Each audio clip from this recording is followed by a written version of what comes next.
அன்புள்ள தனுசு ராசி அன்பர்களே வணக்கம்.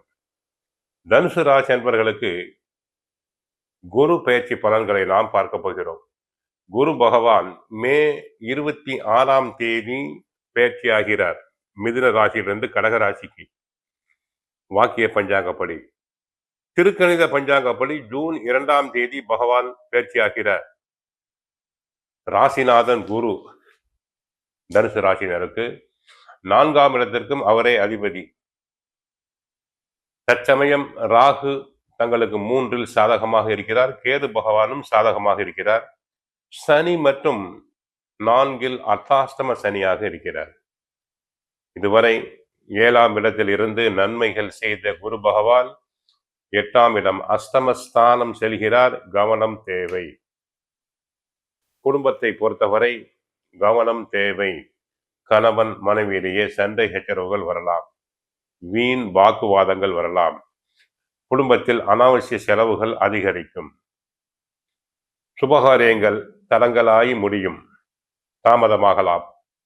உத்தியோகத்தை பொறுத்தவரை உழைப்பு அதிகமாக இருக்கும். வேலை பளு அதிகம்.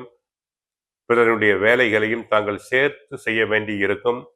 உயர் அதிகாரிகளின் கண்டிப்புக்கு ஆளாவீர்கள். தொழில் வியாபாரத்தை பொறுத்தவரை பொருட்கள் தேக்கமடையலாம். ஏற்றுமதி இறக்குமதி தொழிலில் ஈடுபடும் அன்பர்கள் கவனமாக இருத்தல் வேண்டும். தொழிலாளர்களுடைய ஒத்துழைப்பு குறையலாம். வியாபாரிகளுக்கு அகலக்கால் வைத்தல் கூடாது. இந்த நேரத்தில் தொழில் விஸ்தரிப்பு கூடாது. கடன் வாங்குதல் கூடாது, கொடுத்தலும் கூடாது. பிறருக்கு ஜாமீன் கொடுக்கக்கூடாது. கலைத்துறை அன்பர்களுக்கு கலை நிகழ்ச்சிகள் வருமானம் குறையும், ஆதாயம் குறைவு.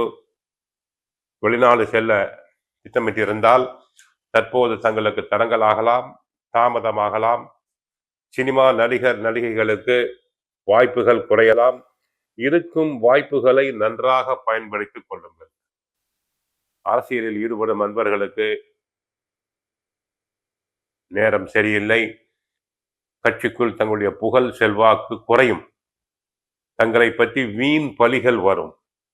ஆகவே கவனமாக இருங்கள். குரு 31/10/2026 முதல் 13/12/2026 வரை சிம்ம ராசியில் அதிசாரமாக செல்கிறார். அப்போது நன்மைகள் அதிகரிக்கும். குடும்ப உறவுகள் மேம்படும். உத்தியோகத்தில் சிறப்படைவீர். குரு 13/12/2026 முதல் 13/4/2027 வரை வக்கரமடைகிறார். அப்போது குடும்பத்தில் பிரச்சனை உண்டாகும். அனுசரிப்பு தேவை. ஆக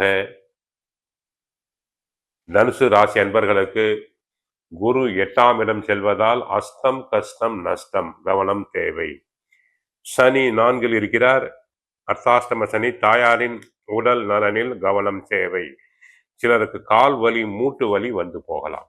தினமும் சுந்தரகாண்டம் பகவத்கீதை படியுங்கள். நன்மைகள் பெருகும். வாழ்க வளமுடன். ஹரே கிருஷ்ணா, ஹரே கிருஷ்ணா.